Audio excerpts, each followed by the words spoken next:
Hi everybody, my name's Lynn Hayes. Welcome back to my channel, and if you're watching this video, you survived 2020 and welcome to 2021. This is my first video of the year and I hope that you'll enjoy it. I'm going to put a link in the description box to my video for the astrology of 2021.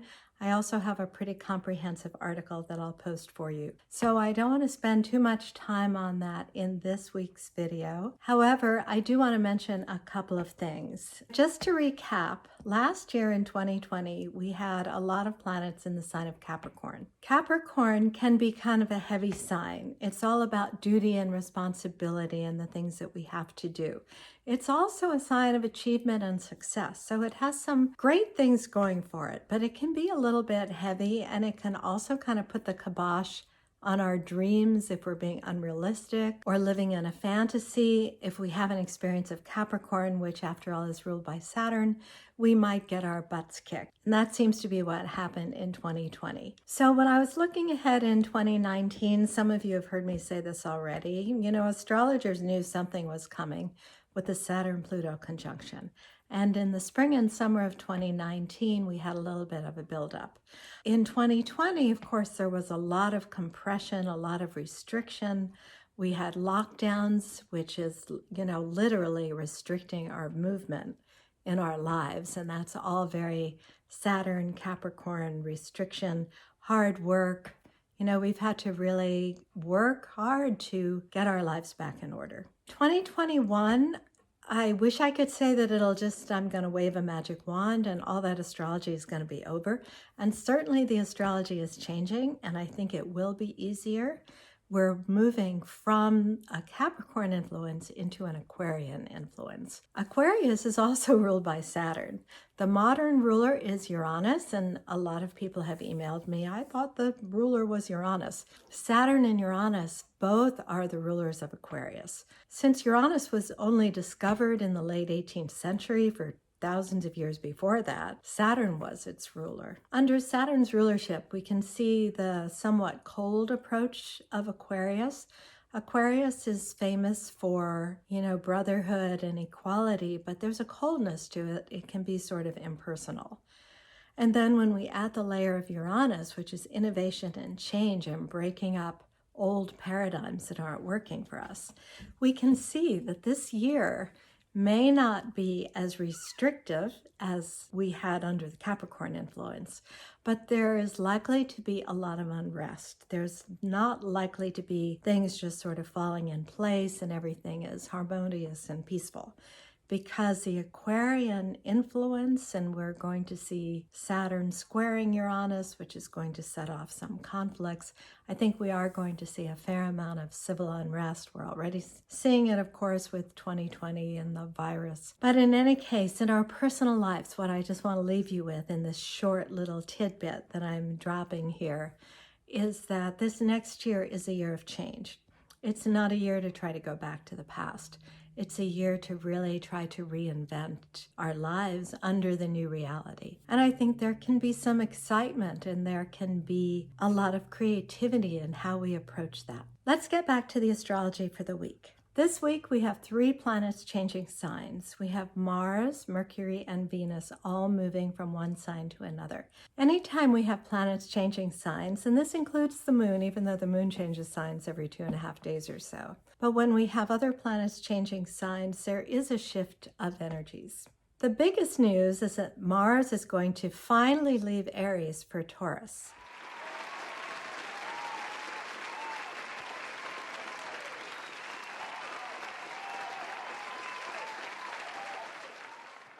Mars has been in Aries since June 27th. It retrograded back and forth in Aries, and it really had a very strong impact on the Capricorn stellium, the combination of 3 to 4 planets in Capricorn that we had all year. For quite a bit of that time, since the end of June, Mars has been in a challenging square aspect to those planets. It's created a lot of disruption. There's been a fair amount of violence. Mars, after all, represents motivation and our drive, and it shows the way we initiate new activities, but it also has to do with anger, how we express our assertiveness, the kinds of things we want, how we react when we don't get what we want. We've certainly seen a lot of that this year. So now with Mars moving into Taurus, and it'll stay in Taurus until March 3rd, things are going to settle down a little bit. Mars in Aries is in its own sign. It's the most passionate. It's the most aggressive. It's sort of pure id and pure inspiration, pure motivation, pure action. In Taurus, the sign of comfort and stability and security, Mars settles down. There's more equanimity. There's more of a desire for peace, integration. So that's going to be a very welcome change this week. We also have Mercury leaving Capricorn, where it's been for the last few weeks, and moving into the sign of Aquarius. So we will then have Jupiter, Saturn, and Mercury all in Aquarius, starting to move into that Aquarian season. With Mercury, the planet of the mind, in Aquarius, the sign of innovation, it's much easier to think of new ideas. And I feel like that's going to really help us as we move into this cycle of change. When Mercury is in Aquarius, it's easier to let go of the ideas and the thoughts and the routines that have served us in the past, and more easily to create new ideas and new routines for the future. We also have Venus leaving Sagittarius, where it's been for the last month or so, where it's been friendly, outgoing. It's helped to foster connections between people, which has not really been the best idea over the holidays and a pandemic. But in any case, Venus this week is going to move into the sign of Capricorn. When Venus, the planet of relationships, connection, is in Capricorn, we tend to be much more responsible and dutiful in our relationships. The things that we have to do become more important. Venus in Capricorn is not the most social place for Venus either. So this longing to get together with people and celebrate is likely to be on the wane. And we're likely to more easily embrace the solitude that we need in order to get through this next phase. The other fairly big news this week is that we start a cycle of Jupiter in Aquarius and a sextile to Chiron in Aries. This is a beautiful time for anything having to do with healing, with any kind of psychological transformation, any kind of spiritual illumination. Jupiter is concerned with religion and theology, our belief systems, what gives our life meaning. And Chiron, of course, is the planet of wounding and healing. So when these two harmonize in a sextile, which is very nurturing and supportive, it's just a very good time to release old patterns, to release any locked-in negativity, feelings of depression, sadness, lack of self-worth. All of these are chironic kinds of experiences. Jupiter helps to expand the healing process and helps us to let go and make our way through much more easily. And that takes us to the week ahead.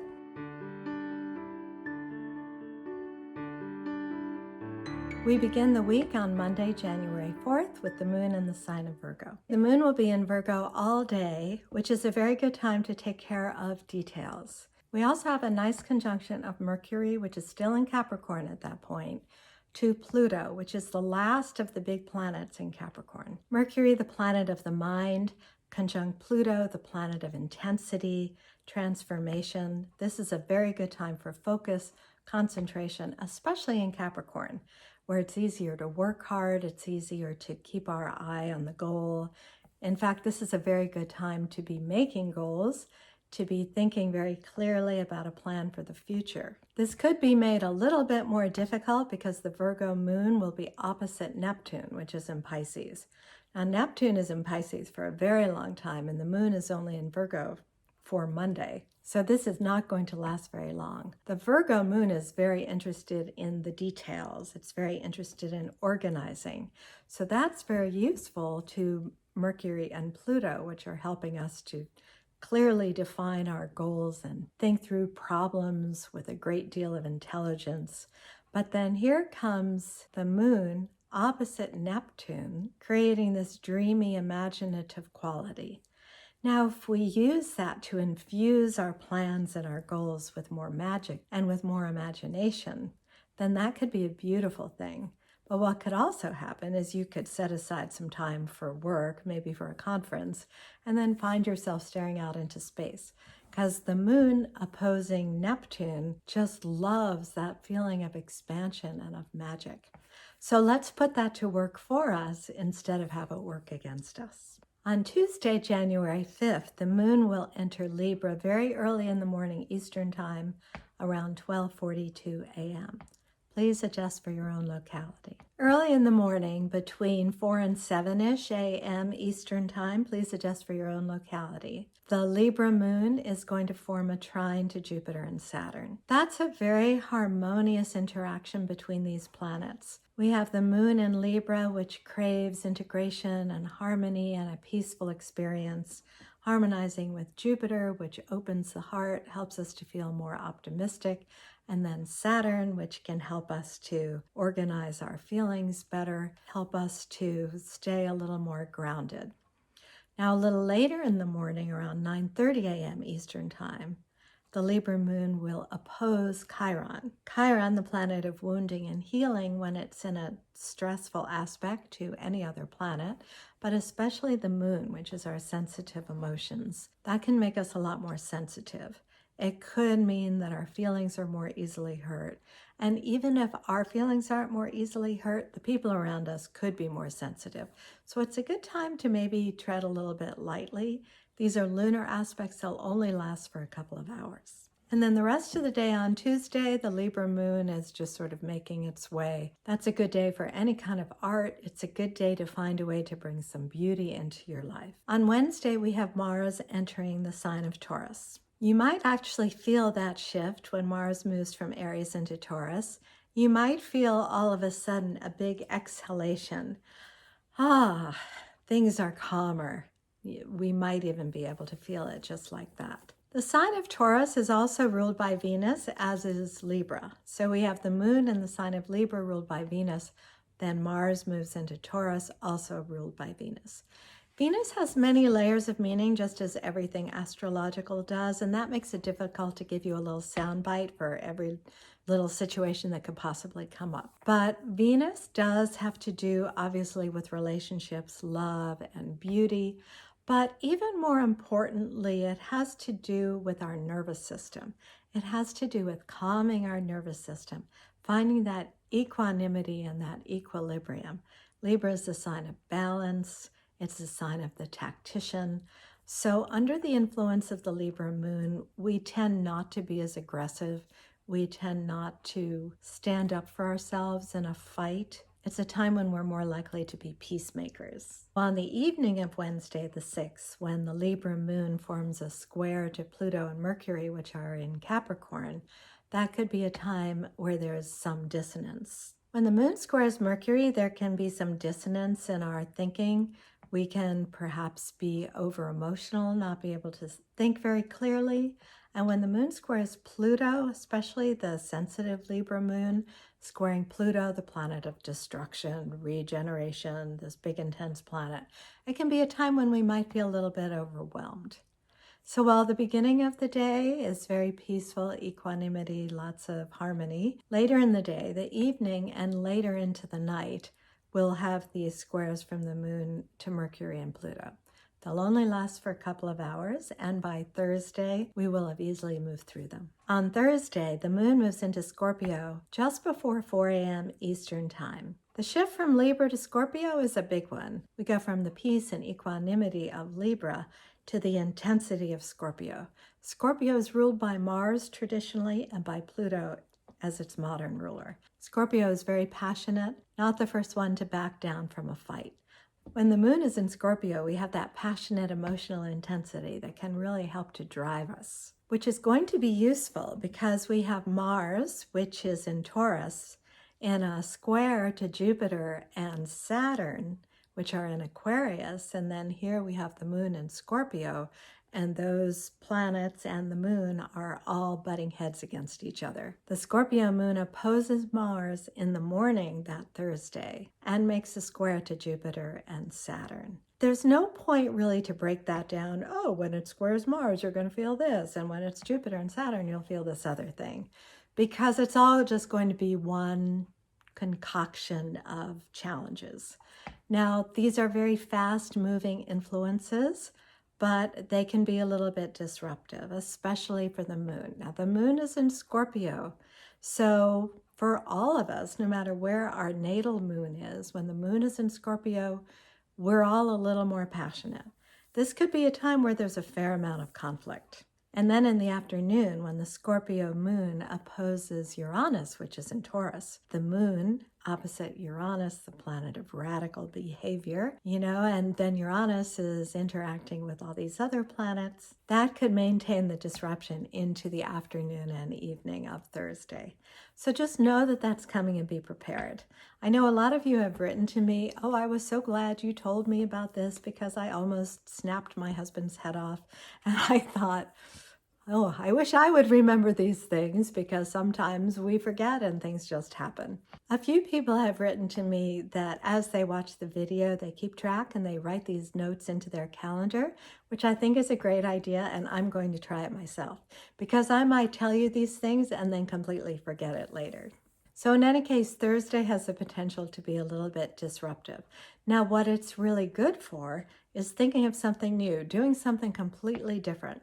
It's a very good day for doing something outside of your comfort zone, something you haven't done before. Something you haven't done recently, and lockdown won't be very hard to find. Friday, January 8th, there is a lot of planetary juice. We have 2 planets changing signs that day. We have Mercury entering Aquarius, and we have Venus entering Capricorn. So there's 2 planetary shifts that day. We also have a lovely sextile from the Sun to Neptune. This is a beautifully creative time. The Sun is in Capricorn and Neptune is in Pisces. It's a very good time for creativity. The Sun in Capricorn gives us the discipline that we need to focus. And then Neptune in Pisces helps to inspire. And it's a harmonious aspect, so we tend to get the best out of both of the planetary energies under the sextile aspect in particular. However, we do have Mercury, which is now in Aquarius, in a square to Mars, which is now in Taurus. And over the next couple of days, Mercury is also going to interact with Jupiter and Saturn. So there's a lot of planetary interactions here, and especially with Mercury, because these are going to last over the few days for the rest of the week. When there's a lot of Mercury activity, there's a lot of focus on the mind. There's a lot of focus on communication, information processing, writing, contracts, agreements. Later in the month, Mercury will turn retrograde, and there will be a shadow period before then, subject of much disagreement among astrologers. But the way I view it, when Mercury begins to slow down, that's when the shadow period starts. So for now, the shadow period has not yet begun the way that I approach this situation. However, for the entire week, we have Mercury square Mars, conjunct Saturn, and then conjunct Jupiter. So just watch for this. You might have, a lot of disagreements. There might be a lot of trouble focusing. And on Friday the 8th, remember, the moon is still in Scorpio. So you still have that nice intensity, which is really going to help with all this Mercury stuff. On Saturday, January 9th, the moon will move into Sagittarius around 6:15 in the morning, Eastern Time. The movement from the moon into Sagittarius, especially from Scorpio, is another major shift.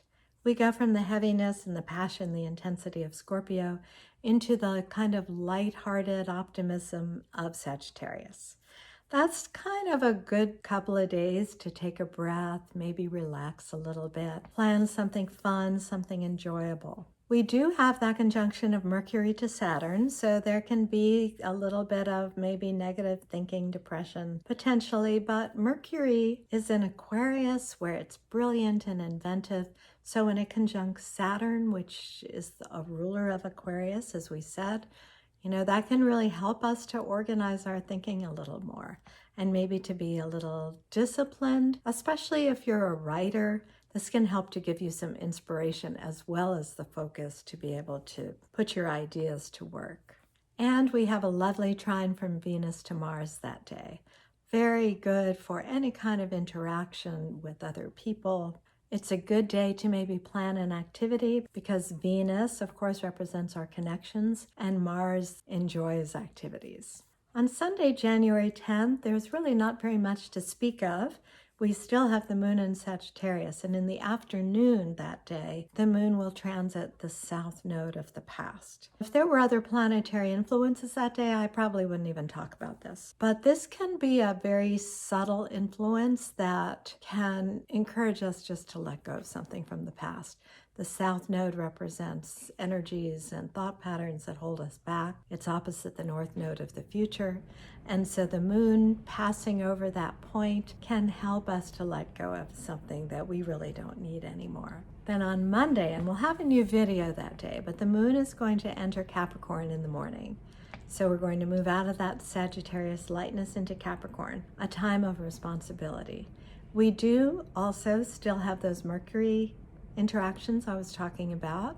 So the mind's still very active, but that's the day of the beautiful sextile from Jupiter to Chiron. That sextile, which I spoke about earlier in the video, is really building throughout the week, but that's the day on Monday when it really culminates, and it's a beautiful day to plan some sort of ritual or something to honor the release of a stuck pattern, a painful emotion, memories of rejection, any kind of thing like that that causes you any pain. Jupiter's blessings will help you to let go. I think that's a very nice, positive place to end this video. Thank you so much for joining me. I really appreciate it, and I'll look forward to seeing you next week.